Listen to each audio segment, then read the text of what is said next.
ઓગણજ ખાતે યોજાયેલી ખેડૂત અધિકાર રેલીમાં ખેડૂત નેતા લાલજી દેસાઈએ ભાજપ સરકાર સામે આક્રમક વલણ અપનાવ્યું છે।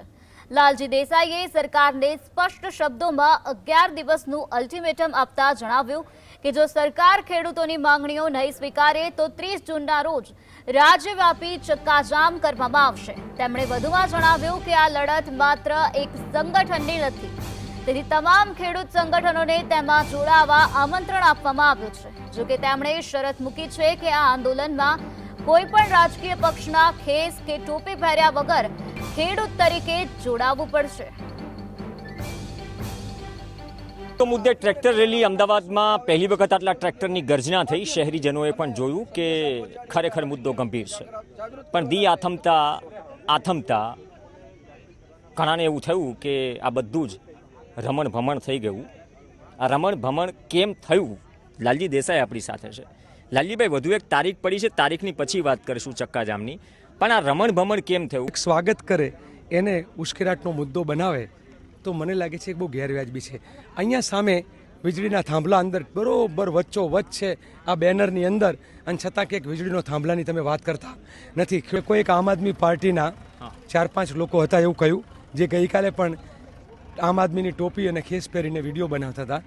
લાલજી દેસાઈ 6 મહિનાથી દોડે, પાલ આંબલિયા 6 મહિનાથી દોડે, કે જયેશ પટેલ દોડે, કે મહેશ રાજકોટિયા દોડે, કે જિગ્નેશ મેવાણી દોડે, ક્યાંય કોંગ્રેસનો ખેસ પહેરીને કાર્યક્રમ કર્યો નથી। બધાને અમે ખુલ્લું આમંત્રણ કેવી રીતના ભાઈ આવો, ખેડૂત બનીને આવો, નેતા બનીને નહીં।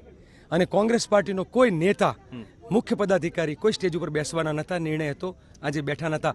માત્ર ખેડૂતોના મુદ્દે લડાઈ લડતા હોય એવા જ લોકો જે છે આજે અહીંયા ખેડૂતના દીકરાઓ બેઠા હતા। આ જીત કોની ગણવી, હાર કોની ગણવી? ખેડૂતોની જીત છે આજે પણ, અને ખેડૂત આંદોલનની જીત છે।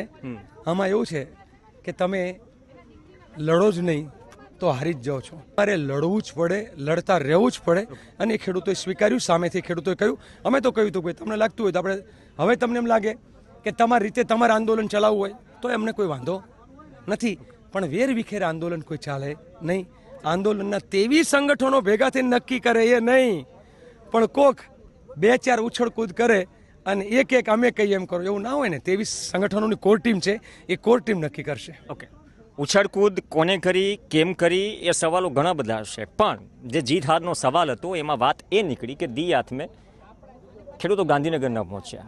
લડત લાંબી હોય છે, કદાચ ભર ચોમાસે 2 લડત લડવી પડે, આમ તો પહેલેથી ખેડૂત લડે જ છે, પણ આજે પણ સવાલ છે કલેક્ટર ઓફિસથી લઈને, કંપનીની ઓફિસથી લઈને, પોતાના ખેતરમાં જવાથી લઈને, ગાંધીનગર જવાથી લઈને, જો ખેડૂતો માટે પ્રતિબંધ હોય અને ખેડૂતોના મુદ્દાનું નિવારણ ન આવ્યું હોય તો આ લડાઈ કેટલી ચાલશે?